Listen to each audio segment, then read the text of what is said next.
Here's a little story of my experience in my first actual job. So I'm freshly graduated out of high school, broke as hell, needing extra money to prepare for college in the fall.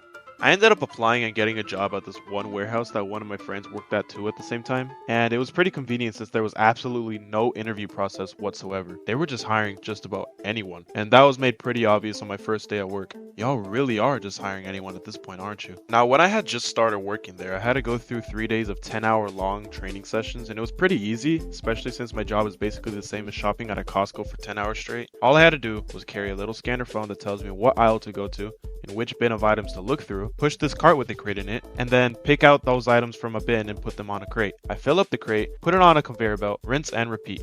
Nobody talks to me, interacts with me, or even smiles.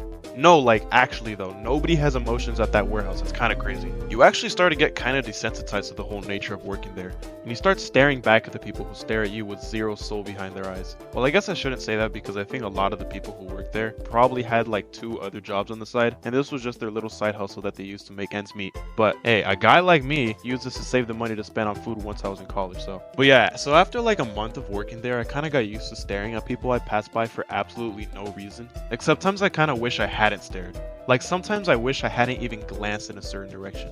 Sometimes I realized that people found more than just a job at the warehouse. So the hallways that we had to push our carts through to get to the shelves were really thin, and there was a lot of times where there would be another person working in the same little aisle that you also had to get through. So you kind of have to awkwardly get their attention off their headphones and ask them to let you get through. So this one time I saw this couple talking super close to each other, like touching each other, and I had to roll up my cart in front of them, signaling that I needed them to move their little cuddle puddle over so I can get to my shelf. They just looked back at me all offended and annoyed, and the guy leaves to another aisle while the girl just stood there watching me pick the item off the shelf. Eventually I had to get to the next aisle over to where the guy was, and the moment he saw me and realized that I left the aisle his baby mama was in, he spun right back to the other aisle. After I finished and was assigned to walk to the other side of the floor, I walked past their aisle just to glance at them once more, just out of curiosity. That's when I see the guy literally come behind the girl and choke her? You so freaky ass nigga! Where do y'all think you are? The warehouse has got to be the most unromantic place I can ever think of. Eventually, I made a friend, and I'm gonna call him Jake. So Jake was this nonchalant, light-skinned dreadhead dude who looked about my age, so I thought he'd be pretty chill. And he was. I asked him, hey bro, how old are you by the way? We seem the same age low-key. Bro says, 22.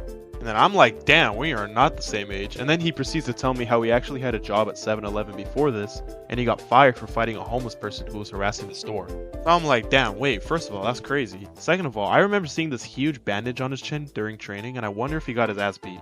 So I asked, bro, like, did you win the fight? He did indeed.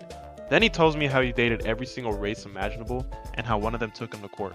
This warehouse really had all walks of life. Also, this one time I got sent up to HR in the first month because I drove one parking line just to get a bit closer to the warehouse. The lot was literally empty, bro. There was absolutely no chance I was going to hit someone doing that, not even if some shadow man walked by it since it was nighttime. They also asked if I had any memory of almost T-boning the hell out of my manager when pulling into the lot that night. But hey, we don't talk about that. I just played stupid and said I didn't remember. But yeah, I was pissed for the rest of my shift, and I literally made up so many scenarios in my head where I would quit the next time I got sent up to HR for some petty shit, because apparently I didn't need the job, and it was so unserious. Which it was, but the money I got from it got me lots of food and Uber rides once I started college. Oh yeah, college. Ever wonder where I was for the past 3 months? There's your answer. That's like a whole nother video dedicated to that, and I'm looking forward to it. But alright, I'm wrapping this up. See you.